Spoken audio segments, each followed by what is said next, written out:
नमस्कार, मंडल news bulletin में आपका स्वागत है। आइए पेश करते हैं आज के कुछ प्रमुख व मुख्य समाचार।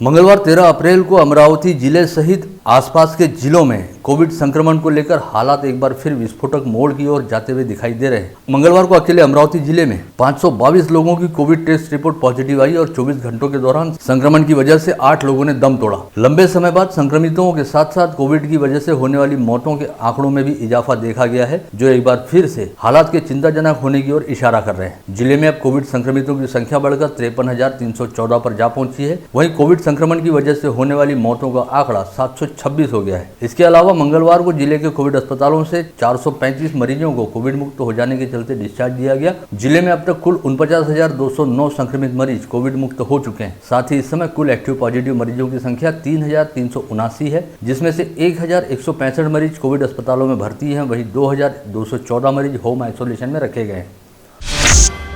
अमरावती के साथ साथ यवतमाल जिले की स्थिति भी अब और गंभीर होती जा रही है। पिछले 24 घंटों में यवतमाल जिले में कोरोना संक्रमण की वजह से 23 लोगों की जान गई है। वहीं 953 लोगों की कोविड टेस्ट रिपोर्ट पॉजिटिव आई है। यवतमाल जिले में एक ही दिन के दौरान 23 लोगों की मौत हुई है। एक ही दिन के दौरान सर्वाधिक 353 मरीज भी पाए गए हैं, यानी एक ही दिन के दौरान सर्वाधिक कोविड संक्रमित और सर्वाधिक कोविड संक्रमण की वजह से होने वाली मौतों का रिकॉर्ड यवतमाल जिले में बना है। राज्य में कोविड संक्रमण को नियंत्रित करने हेतु राज्य सरकार द्वारा कड़े प्रतिबंधात्मक नियम लागू करने के साथ ही वीकेंड लॉकडाउन भी लागू किया गया, लेकिन कोरोना संक्रमण की रफ्तार नियंत्रित नहीं हो पा रही है और लगातार बढ़ती कोविड संक्रमितों की संख्या की वजह से स्वास्थ्य व्यवस्था पर लगातार बोझ बढ़ता जा रहा है, जिसे ध्यान में रखते हुए राज्य सरकार अब संपूर्ण लॉकडाउन लगाने के विचार तक पहुंच चुकी है और लॉकडाउन लगाने का निर्णय लगभग निश्चित हो गया है, जिसके बारे में राज्य के मुख्यमंत्री उद्धव ठाकरे द्वारा आज ही घोषणा की जा सकती है। ऐसी जानकारी सामने आई है, जिसकी पुष्टि मुंबई के पालक मंत्री असलम शेख द्वारा भी की गई है। मीडिया के साथ संवाद साधते हुए मंत्री असलम शेख ने कहा कि सरकार द्वारा कोविड संक्रमण की चेन को तोड़ने के लिए विगत एक सप्ताह से लगातार प्रयास किया जा रहा है। इस बात को लोगों ने बेहद गंभीरता से समझना चाहिए। उन्होंने यह भी कहा कि सरकार द्वारा अचानक ही लॉकडाउन नहीं लगाया जाएगा, बल्कि सभी लोगों को भरोसे में लेकर और पर्याप्त समय देते हुए लॉकडाउन लगाने की घोषणा की जाएगी। इसके साथ ही आगामी समय के लिए कुछ बेहतरीन व प्रभावी गाइडलाइन बनाने का काम भी चल रहा है, जिसके बारे में मुख्यमंत्री द्वारा आज ही घोषणा की जाएगी। राज्य में लगाए जाने वाले संभावित लॉकडाउन को लेकर राज्य के राहत व पुनर्वसन मंत्री विजय वडेट्टीवार ने कहा कि लॉकडाउन लगाने से पहले प्रवासी मजदूरों व अन्य लोगों को अपने अपने गांव व घर वापस लौटने हेतु 2 दिनों की मोहलत दी जाएगी। इसके बाद ही राज्य में कड़ा लॉकडाउन लगाए जाने को लेकर सीएम उद्धव ठाकरे द्वारा घोषणा की जाएगी। इसका सीधा मतलब है कि कोविड संक्रमितों की लगातार बढ़ती संख्या के मद्देनजर राज्य में लॉकडाउन लगना पूरी तरह से तय है, लेकिन यह लॉकडाउन 7 दिनों का होगा या 14 दिनों का, यह अभी तय नहीं है। 1-2 दिन पहले जिले में कोविड प्रतिबंधात्मक वैक्सीन के स्टॉक की कुछ किल्लत पैदा हुई थी, लेकिन सोमवार को 20,000 डोज का नया स्टॉक मिल गया है और आज अथवा कल में और भी नई खेप आ जाएगी। साथ ही अब हर 2-3 दिन में वैक्सीन का नया स्टॉक मिलता रहेगा। ऐसे में वैक्सीन की उपलब्धता को लेकर जिले में किसी को भी चिंता करने की कोई जरूरत नहीं है। इस आशय की जानकारी देते हुए अमरावती के जिलाधीश शैलेश नवाल द्वारा कहा गया कि इस समय भले ही मानवीयता के आधार पर अन्य जिलों के मरीजों को अमरावती के कोविड अस्पतालों में भर्ती करने की अनुमति दी गई है, लेकिन स्थानीय मरीजों के लिए भी बेड आरक्षित रखे गए हैं, अतः बेड की उपलब्धता को लेकर भी कोई चिंता नहीं करनी चाहिए। जिलाधीश नवाल के मुताबिक इस समय सरकारी कोविड अस्पतालों में प्रशासन की देखरेख के तहत बाहरी जिलों के मरीजों को भर्ती किया जा रहा है। ठीक उसी तरह अब निजी कोविड अस्पतालों को भी बाहरी जिलों के मरीजों को भर्ती करने से पहले प्रशासन से अनुमति लेनी होगी और निजी अस्पतालों में भी स्थानीय मरीजों के लिए बेड आरक्षित रखने होंगे। इस समय कई निजी अस्पतालों में बाहरी मरीजों की संख्या अधिक हो जाने की वजह से हाउसफुल वाली स्थिति है। इसे देखते हुए जिलाधीश नवाल ने कहा कि यदि अमरावती जिले में कोविड संक्रमितों की संख्या बढ़ती है और यहां के मरीजों हेतु बड़े पैमाने पर बेड की जरूरत पड़ने लगती है, तो बाहरी जिलों के मरीजों को अमरावती लाए जाने का काम रोका भी जा सकता है। वहीं इन दिनों जहां एक और अमरावती जिले में लगातार बड़े पैमाने पर कोविड संक्रमित मरीज पाए जा रहे हैं और आस पड़ोस के जिलों में पाए जाने वाले कोविड संक्रमित मरीजों को इलाज के लिए अमरावती के कोविड अस्पतालों में भर्ती कराया जा रहा है। ऐसे में अमरावती के कोविड अस्पतालों में अब आईसीयू व ऑक्सीजन बेड की किल्लत महसूस होने लगी है। इस समय सुपर कोविड अस्पताल के साथ ही 23 निजी कोविड अस्पतालों में आईसीयू के 82% व ऑक्सीजन के 67% बेड पर मरीज भर्ती है। यदि ऐसी ही स्थिति कायम रही तो आगामी 1-2 दिनों में आईसीयू व ऑक्सीजन बेड की भारी किल्लत महसूस होनी शुरू होगी। जिले में 23 निजी व एक सरकारी कोविड अस्पताल है, जिसमें से 10 निजी कोविड अस्पतालों में 129 आईसीयू बेड पर हाउसफुल की स्थिति है। इसके अलावा 5 अस्पतालों में एक तथा एक अस्पताल में केवल 2 बेड रिक्त हैं। वहीं शहर के 6 अस्पतालों में 62 ऑक्सीजन बेड पर मरीज भर्ती हैं। इसके साथ ही जिले के कुल 24 कोविड अस्पतालों में 669 ऑक्सीजन बेड उपलब्ध हैं, जिसमें से इस समय 225 बेड खाली हैं, जिनमें पीडीएमसी के 58 बेड का भी समावेश है।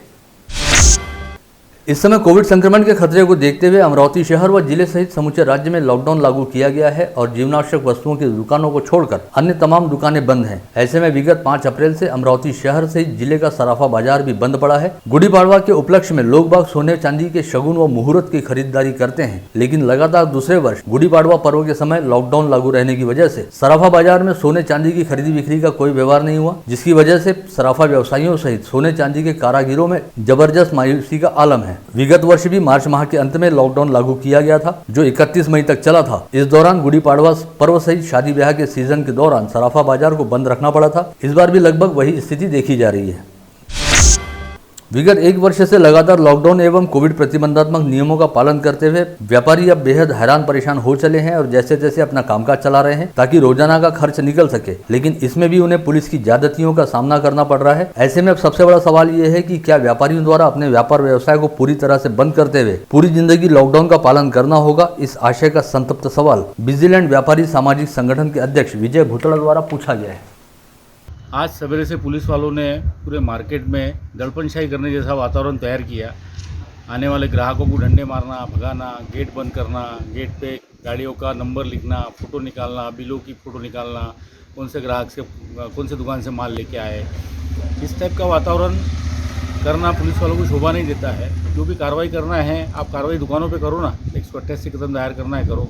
सारे मार्केट खुले पड़े हैं, चांदूर बाजार मार्केट खुला है, मुर्शी खुला है, वरूट खुला है, परतवाड़ा खुला है, बडनेरा खुला है, अमरावती का गाड़गे नगर खुला है। यहाँ की जबकि नांदगांव पुलिस स्टेशन का नांदगांव पेट गांव पूरा खुला पड़ा है। फिर आ जाके लगन बस्ते वाले जो आ रहे हैं, सरकार ने शादियों के लिए परमिशन दी है, फिर दूल्हा कोई बगैर कपड़े से शादी तो करेगा नहीं। ये तो सोचने वाली बात है। सरकार ने भी ये सब चीज़ सोचना चाहिए कि जब शादियाँ तुमने खुली रखी है तो शादियाँ हो रही है तो फिर दूल्हा कपड़े लेने, कोट लेने, चालू लेने तो आएगा ना मार्केट में। हम तो उन लोगों को एंट्री दे रहे हैं जो शादियों का बस्ता लेने आ रहे हैं। हम तो जनरल व्यापारी, होलसेल तो टोटल बंद पड़ा है, हमारे तो टोटल व्यापार बंद पड़े हैं। सिर्फ रिटेल में 5-7 लोग व्यापार कर रहे हैं, उसके लिए भी दड़पनशाही, वो भी शटर बंद करके कर रहे हैं। इसमें क्या तकलीफ है किसी को? जबकि पिंपरी चिचवड़ इतना बड़ा मार्केट खुला पड़ा है, पूना मार्केट खुला पड़ा है, बम्बई आधे से ज़्यादा खुला है। फिर आ जाके सिर्फ क्या विजिलेंट, सिटीलैंड, ड्रीमलैंड पर ही सब चीज़ आती है क्या? इसके पहले भी कलेक्टर ने, प्रशासन ने 22 मार्च से अमरावती में 22 फरवरी से लेके तो 8 मार्च तक लॉकडाउन लगाया, जबकि यहाँ के लोकल प्रशासन ने लॉकडाउन लगाया। फिर हम लोग क्या ज़िंदगी भर लॉकडाउन ही झेलना क्या? आज 1 साल से हम कंटिन्यू लॉकडाउन झेल रहे हैं। हमको जीएसटी भरना है, ईएमआई भरना है, लेबर लोगों के पगार देना है। ये किस बेस पे देंगे हम लोग? सरकारें कब सोचेंगी हमारे बारे में, व्यापारी के बारे में? आज आके सिर्फ डंडे मारना व्यापारियों को। इस समय अमरावती शहर सहित आसपास के जिलों और समूचे राज्य में कोविड संक्रमितों की संख्या लगातार बढ़ रही है। ऐसे में कोविड संक्रमण की रफ्तार को नियंत्रित करने हेतु सरकार द्वारा संपूर्ण लॉकडाउन लगाए जाने का विचार किया जा रहा है। यदि ऐसा होता है तो सभी व्यापारियों एवं आम नागरिकों द्वारा सरकार के इस फैसले का समर्थन व सहयोग किया जाना चाहिए, क्योंकि इस समय हर एक व्यक्ति की जान बचाना सबसे जरूरी काम है। इस आशय का आह्वान पूर्व जिला पालक मंत्री प्रवीण पोटे पाटिल द्वारा किया गया। लगातार कोविड संक्रमण का सामना कर रहे पूर्व पालक मंत्री प्रवीण पोटे ने मंडल न्यूज बुलेटिन के साथ फोन पर वार्तालाप करते हुए कहा कि इस समय समूचे राज्य में हालत काफी विकट है और कोविड संक्रमितों के साथ साथ संक्रमण की वजह से होने वाली मौतों के आंकड़े बढ़ रहे हैं। ऐसे में सभी लोगों ने यह सोचना चाहिए कि व्यापार व व्यवसाय तो आगे भी किए जा सकते हैं तथा पैसा व संपत्ति कभी भी कमाए जा सकते हैं, लेकिन यदि जान ही चली गई तो पूरा परिवार बिखर जाएगा। ऐसे में कड़े लॉकडाउन का समर्थन व पालन करना बेहद जरूरी है। साथ ही हर किसी ने कोविड प्रतिबंधात्मक वैक्सीन भी लगवानी चाहिए जो पूरी तरह से सुरक्षित है। अतः वैक्सीन को लेकर कोई भी व्यक्ति अपने मन में किसी भी तरह की कोई दुविधा न रखे।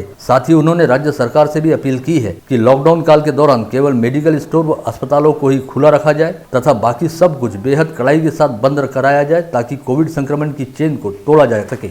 बता दें कि पूर्व पालक मंत्री प्रवीण पोटे पाटिल लगातार दूसरी बार कोविड संक्रमण की स्थिति का सामना कर रहे हैं और इस समय रिम्स अस्पताल में भर्ती हैं, जहां पर डॉक्टर प्रफुल्ल कड़ू व डॉक्टर विजय बख्तार की देखरेख में पूर्व पालक मंत्री प्रवीण पोटे पाटिल का इलाज चल रहा है। अकोला जिले में भी कोरोना का कहर लगातार जारी है। मंगलवार 13 अप्रैल को अकोला जिले में 9 लोगों की कोरोना के चलते मौत हुई। साथ ही कोविड मृतकों का आंकड़ा 525 पर पहुंच गया। इसके अलावा मंगलवार को अकोला जिले में 274 नए पॉजिटिव मरीज भी पाए गए और यहां पर कुल संक्रमितों की संख्या 31,300 पर जा पहुंची है। उधर नागपुर की मध्यवर्ती जेल में कोरोना ने एक बार फिर प्रवेश कर लिया है। वर्तमान स्थिति में एक जेल रक्षक सहित 9 लोग कोरोना संक्रमण की चपेट में आए हैं। इस मध्यवर्ती जेल में इस समय 2200 से अधिक कैदी हैं और जनवरी से मार्च अंत तक इन कैदियों में से अंडरवर्ल्ड डॉन अरुण गवली सहित 22 लोग कोविड संक्रमण की चपेट में आए थे। पश्चात वे कोविड मुक्त भी हुए। गत रोज अमरावती जिले को कोविशील्ड वैक्सीन के 20,000 नए डोज की खेप मिली है। ऐसे में अब जिले के सभी 126 केंद्रों पर टीकाकरण का काम शुरू कर दिया गया है। हालांकि स्वास्थ्य विभाग के सूत्रों का कहना है कि इतनी डोज से पूरे जिले में केवल 2 दिन तक ही वैक्सीनेशन का काम चल सकता है और जल्द ही जिले को कोविड प्रतिबंधात्मक वैक्सीन का नया डोज मिलना बेहद जरूरी है। इस वर्ष गुड़ी पाड़वा अपने घरों पर ही रहकर मनाते हुए सरकार द्वारा जारी किए गए प्रतिबंधात्मक नियमों का हर कोई पालन करे और कोरोना से मुक्ति का संकल्प लेते हुए नए साल का स्वागत करे। इस आशय का आह्वान राज्य की महिला व बाल विकास मंत्री तथा जिला पालक मंत्री यशोमती ठाकुर द्वारा किया गया है। गुड़ी पाड़वा पर्व पर पालक मंत्री यशोमती ठाकुर ने जिले के सभी नागरिकों को भारतीय नववर्ष की शुभकामना देने के साथ ही नागरिकों से त्रिसूत्री नियमों का पालन करने का आह्वान किया। सर्वांनाच गुढीपाडव्याच्या खूप खूप शुभेच्छा। आता नवीन वर्ष आजपासून आपलं सुरू होतं आहे। आपण प्रार्थना एकच करूया की ही महामारी संपेल आणि सगळ्यांच्या आयुष्यामध्ये सुख समृद्धी होईल। आपण सर्वांनी काळजी घ्यावी, मास्क लावावा, एक अंतरावर राहावं, सातत्याने हात धुवावं आणि जर तुम्हाला कधी वाटलं की मला थोडीशी बरं नाही वाटत आहे किंवा काही सिम्पटम्स दिसले तर ताबडतोबीने डॉक्टरकडे जावं, एवढीच आज ह्या ठिकाणी तुम्हाला सर्वांना विनंती करते। तुमचं आयुष्य सुखाचं आणि समृद्धीचं जावो, एवढंच बोलते आणि थांबते। चैत्र प्रतिपदा पर समूचे शहर में हिंदू नूतन वर्षारंभ एवं गुड़ी पाड़वा का पर्व बड़े हर्षोल्लास के साथ मनाया गया, जिससे पूरा वातावरण बेहद चैतन्यमय रहा। इस पर्व के उपलक्ष्य में जिले की सांसद नवनीत राणा व बडनेरा के विधायक रवि राणा तथा मनपा पार्षद सुरेखा लुंगारे व भारतीय जनता पार्टी की महिला प्रदेश उपाध्यक्ष शीतल चौधरी ने अपने अपने आवास पर गुड़ी स्थापित करते हुए सभी शहरवासियों को इस पर्व की शुभकामनाएं दी। चूंकि इस समय चारों ओर कोविड संक्रमण का खतरा व्याप्त है, जिससे केवल अपने नाक व मुंह पर छोटा सा मास्क लगाकर बचा जा सकता है। इस बात के मद्देनजर अरुणा हरणे, प्रीति हरणे व तृप्ति हरणे ने अपने निवास पर गुड़ी स्थापित करते समय खुद मास्क लगाने के साथ साथ गुड़ी को भी अलंकारों व वस्त्रों से सजाते हुए मास्क पहनाया और इस जरिए सभी को अपने स्वास्थ्य के प्रति सजग व सतर्क रहने का संदेश दिया।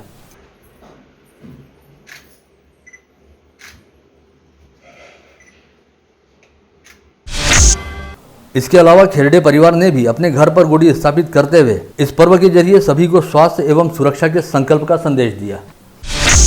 कल 14 अप्रैल को अंबेडकर जयंती रहने के उपलक्ष्य में स्थानीय इरविन चौक परिसर स्थित डॉक्टर बाबा साहब अंबेडकर पुतला परिसर में इस समय आकर्षक रोशनाई की गई है। प्रतिवर्ष अंबेडकर जयंती पर इस परिसर में हजारों अंबेडकर वादियों की जबरदस्त भीड़ उमड़ती है और विभिन्न सामाजिक कार्यक्रम आयोजित किए जाते हैं, लेकिन इस वर्ष कोविड संक्रमण की स्थिति के चलते यहाँ पर किसी भी तरह के भव्य दिव्य सामाजिक कार्यक्रम का आयोजन करने की प्रशासन द्वारा अनुमति नहीं दी गई है। हालांकि इसके बावजूद पूरी उम्मीद है कि 14 अप्रैल को भारत रत्न डॉक्टर बाबा साहब अंबेडकर का अभिवादन करने हेतु यहाँ पर लोगों की अच्छी खासी भीड़ उमड़ेगी। वहीं अंबेडकर जयंती के उपलक्ष्य में शहर के सभी बौद्ध विहारों एवं अंबेडकर पुतला परिसरों को पंचशील झंडों व नीली पताकाओं से सजाया गया है। ऐसे में भीम जयंती के लिए पूरा शहर शानदार ढंग से सजा हुआ दिखाई दे रहा है। वहीं दूसरी ओर शहर पुलिस आयुक्तालय क्षेत्र में कोरोना के बढ़ते प्रकोप को देखते हुए 14 अप्रैल को मनाई जाने वाली अंबेडकर जयंती के उपलक्ष्य में राज्य सरकार की ओर से गाइडलाइन घोषित की गई है, जिसके तहत प्रभात फेरी, बाइक रैली के अलावा अन्य सांस्कृतिक कार्यक्रमों के आयोजन पर रोक लगाई गई है। साथ ही कहा गया है कि डॉक्टर बाबा साहब अंबेडकर की प्रतिमा पर माल्यार्पण हेतु अनुयायियों की भीड़ में 5 से अधिक लोग साथ उपस्थित नहीं होने चाहिए। इस गाइडलाइन के आधार पर शहर पुलिस आयुक्त डॉक्टर आरती सिंह ने सभी से आह्वान किया है कि वे डॉक्टर बाबा साहब अंबेडकर की जयंती अपने घर पर ही मनाएं। साथ ही 14 अप्रैल को शहर में जगह जगह पर कड़ा पुलिस बंदोबस्त लगाया जाएगा। दाऊदी बोहरा समाज का माह रमजान मिस्री यानी इजिप्ट कैलेंडर के मुताबिक सोमवार 12 अप्रैल से शुरू हो गया और सोमवार को अल सुबह सहरी करने के बाद दाऊदी बोहरा समाज बंधुओं ने अपना पहला रोजा रखा। वहीं मंगलवार 13 अप्रैल को दूसरा रोजा रखा गया। मिस्री कैलेंडर के हिसाब से दाऊदी बोहरा समाज बंधुओं द्वारा आगामी 12 मई को रमजान ईद मनाई जाएगी। बुल्ढाना जिले की नांदुरा तहसील में करवाड़ी गट ग्राम पंचायत अंतर्गत आने वाले 700 की जनसंख्या वाले पोटा गांव में 150 नागरिकों की कोविड टेस्ट करने पर 78 लोगों की रिपोर्ट पॉजिटिव आई है। ऐसे में इस पूरे गांव को कंटेनमेंट जोन घोषित कर दिया गया है। ये सभी 150 लोग गांव में रहने वाले एक व्यक्ति के अंतिम संस्कार में शामिल हुए थे और एक दूसरे के संपर्क में आने की वजह से कोविड संक्रमण की चपेट में आए। स्थानीय रायली प्लॉट स्थित सतीधाम मंदिर प्रबंधन समिति की ओर से कोविड काल में जनसेवा का संकल्प लिया गया। इसके तहत कोरोना महामारी व लॉकडाउन के चलते मंदिर प्रबंधन समिति ने सुपर स्पेशलिटी अस्पताल के कोविड केंद्र में मरीजों के साथ रहने वाले एक सहयोगी के लिए दोपहर के भोजन की निःशुल्क व्यवस्था की है। सतीधाम मंदिर प्रबंधन द्वारा इसके तहत रोजाना 300 जरूरतमंदों को भोजन दिया जा रहा है। इन दिनों कोविड महामारी के लगातार बढ़ते प्रादुर्भाव के चलते ग्रामीण क्षेत्रों से काफी मरीज इलाज के लिए शहर में आ रहे हैं। मरीजों के भोजन की व्यवस्था तो कोविड अस्पताल में होती है, किंतु मरीजों के परिजनों को भोजन के लिए काफी भटकना पड़ता है। ऐसे में मरीजों के परिजनों को भोजन देने का संकल्प मंदिर प्रबंधन द्वारा लिया गया है।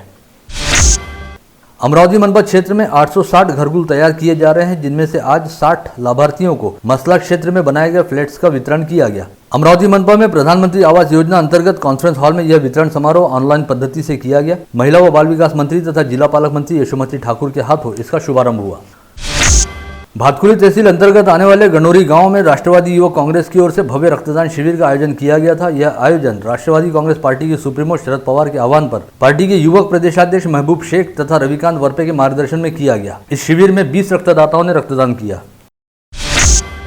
कल 14 अप्रैल से मुस्लिम बंधुओं का पवित्र रमजान माह शुरू होने जा रहा है। ऐसे में रमजान माह के दौरान महावितरण द्वारा लोड शेडिंग नहीं करने की मांग को लेकर पूर्व पार्षद शेख हमीद शद्दा ने महावितरण के अभियंता को एक निवेदन दिया है। देश में दिनों दिन नौकरियों का प्रमाण कम हो रहा है और युवकों में उद्योगों के प्रति रुचि निर्माण हो और उन्हें प्रोत्साहन मिले, साथ ही सरकारी योजनाओं की जानकारी मिले। इस उद्देश्य को लेकर RDI के महाविद्यालय बडनेरा में एक दिवसीय ऑनलाइन कार्यशाला का आयोजन किया गया था। यह आयोजन महाराष्ट्र उद्योजकता विकास केंद्र के विभागीय कार्यालय तथा RDI के महाविद्यालय के संयुक्त तत्वाधान में किया गया।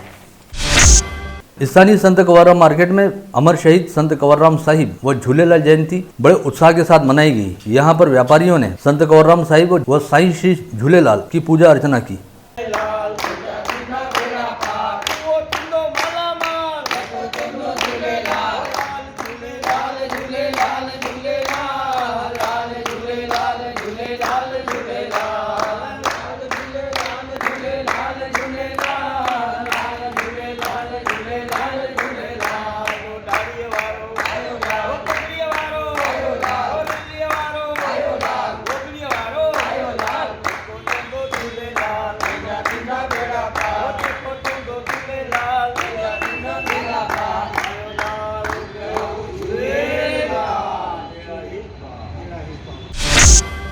साथ ही बोरगांव धर्मालय मार्ग पर स्थित बिजीलैंड सिटीलैंड व्यापारिक संकुल में संत कंवरराम साहिब व झूलेलाल जयंती बड़े हर्षोल्लास के साथ मनाई गई, जहां पर व्यापारियों द्वारा संत कंवरराम साहिब की प्रतिमा का पूजन किया गया। चांदू रेलवे तहसील अंतर्गत आने वाले सावंगा विठोबा में गुड़ी पाड़वा के दिन श्री कृष्ण अवधूत महाराज यात्रा महोत्सव का आयोजन किया जाता है, जहां पर प्रतिवर्ष हजारों अवधूत यहां इकट्ठा होते हैं। लेकिन विगत एक साल से कोविड महामारी के चलते इस यात्रा महोत्सव को रद्द किया जा रहा है। इस साल भी सीमित भाविकों की उपस्थिति में ही गुड़ी पाड़वा महोत्सव इस मंदिर में बनाया गया। बता दें कि हर साल गुड़ी पाड़वा के पर्व पर इस मंदिर में 72 फीट ऊंचे 2 स्तंभों पर कपड़े की नई खोल चढ़ाई जाती है। इस खोल के लिए 50 मीटर कपड़ा लगता है, जिससे खोल सिलने का काम पुसदा गाँव के अवधूत वाकोड़े द्वारा निःशुल्क किया जाता है। कोरोना खतरे के मद्देनजर केवल 25 भाविकों की उपस्थिति में सावंगा विठोबा मंदिर में इस उत्सव की शुरुआत की गई। इस समय अमरावती शहर की तुलना में जिले के ग्रामीण इलाकों में बड़ी तेजी से कोविड संक्रमण फैल रहा है और एक्टिव पॉजिटिव मरीजों की संख्या लगातार बढ़ रही है। इस समय तक जिले के ग्रामीण इलाकों में 17,619 संक्रमित मरीज पाए जा चुके हैं, जिसमें से अब तक 13,372 मरीज कोविड मुक्त हो चुके हैं और 318 मरीजों की इस संक्रमण के चलते मौत हो चुकी है। वहीं इस समय ग्रामीण क्षेत्र में 3,929 एक्टिव पॉजिटिव मरीजों का इलाज चल रहा है। हालांकि इसमें से आधे मरीज होम आइसोलेशन में रखे गए हैं। स्थानीय काली माता मंदिर में शक्ति पीठाधीश्वर 1008 शक्ति महाराज की प्रमुख उपस्थिति में आज चैत्र नवरात्र पर्व की शुरुआत बेहद सादगी के साथ की गई, जिसके तहत सुबह 5 बजे मंदिर में मां काली का साज श्रृंगार, कलश स्थापना व घट स्थापना की गई, जिसके बाद शक्ति पीठाधीश्वर के हाथों विधि विधान के साथ मां काली की महाआरती की गई।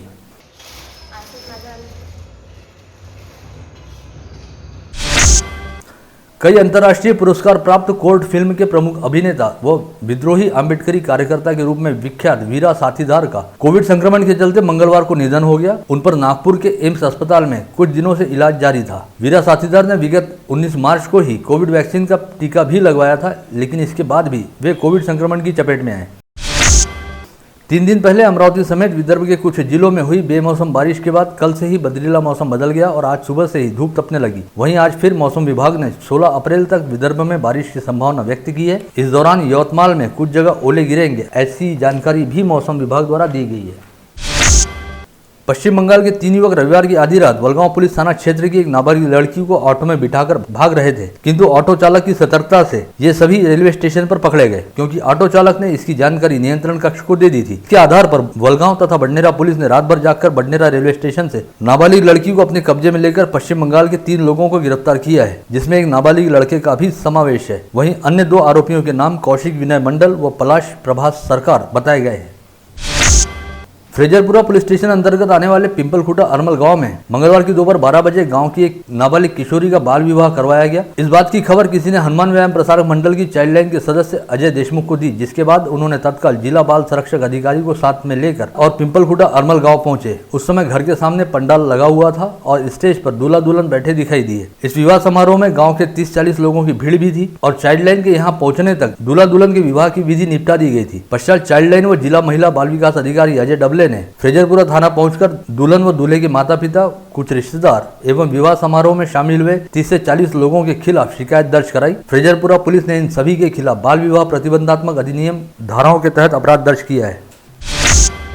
ऐसा ही एक मामला जिले के तलेगांव दशासर पुलिस थानांतर्गत आने वाले तिवरा गांव में भी उजागर हुआ, जहां पर बाल कल्याण समिति और तलेगांव पुलिस ने ऐन समय पर बाल विवाह को रुकवाया। पता चला है कि इस मामले में पीड़ित बालिका की आयु केवल 14 वर्ष की है और उसकी शादी उसके रिश्तेदारों तथा आरोपी के रिश्तेदारों ने 24 फरवरी को करा दी थी। इसके बाद वह नाबालिग लड़की एवं आरोपी तिवरा में एक साथ शादीशुदा जीवन भी गुजार रहे थे। इसके पश्चात बाल कल्याण समिति की शिकायत पर तलेगांव पुलिस ने सभी आरोपियों को अपनी हिरासत में लिया है। कोविड महामारी पर प्रतिबंध लगाने के लिए ब्रेक द चेन अंतर्गत गुरुवार 15 अप्रैल और शुक्रवार 16 अप्रैल को जिले के सभी दीवानी व फौजदारी न्यायालय बंद रहेंगे। मुंबई उच्च न्यायालय की ओर से इस संबंध में आदेश पारित किए गए हैं, जिसके तहत 2 दिन के लिए न्यायालयों को अवकाश घोषित किया गया है। यह जानकारी प्रमुख जिला व सत्र न्यायाधीश उर्मिला जोशी फाल्के द्वारा दी गई है। इन छुट्टियों की भरपाई के तौर पर जून व जुलाई माह के चौथे व अगस्त माह के दूसरे शनिवार को न्यायालय का कामकाज नियमित रूप से शुरू रखा जाएगा और 26 जून, 24 जुलाई व 14 अगस्त को न्यायालय में कामकाज शुरू रहेगा। आप देख रहे थे मंडल न्यूज बुलेटिन। हमारे चैनल को लाइक करें, शेयर करें और हाँ, सब्सक्राइब करना ना भूलें। कल होगी आपसे फिर मुलाकात, तब तक के लिए धन्यवाद।